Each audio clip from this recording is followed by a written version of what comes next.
Pada zaman dahulu di daerah Padamara dekat Sungai Sawing di Nusa Tenggara Barat hiduplah sebuah keluarga miskin. Sang istri bernama Inak Lembain dan sang suami bernama Amak Lembain. Mata pencaharian mereka adalah buruh tani. Setiap hari mereka berjalan ke desa-desa menawarkan tenaganya untuk menumbuk padi. Kalau Inak Lembain menumbuk padi maka kedua anaknya menyertai pula. Pada suatu hari, ia sedang asyik menumbuk padi. Kedua anaknya ditaruhnya di atas sebuah batu ceper di dekat tempat ia bekerja. Anehnya, ketika Inak mulai menumbuk, batu tempat mereka duduk makin lama makin menaik.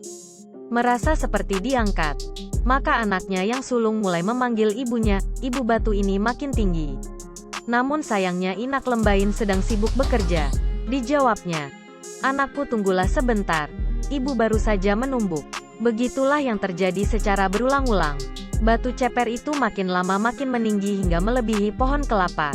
Kedua anak itu kemudian berteriak sejadi-jadinya. Namun, Inak Lembain tetap sibuk menumbuk dan menampi beras. Suara anak-anak itu makin lama makin sayup. Akhirnya suara itu sudah tidak terdengar lagi. Batu golok itu makin lama makin tinggi, hingga membawa kedua anak itu mencapai awan. Mereka menangis sejadi-jadinya. Baru saat itu Inak Lembain tersadar bahwa kedua anaknya sudah tidak ada. Mereka dibawa naik oleh batu golok.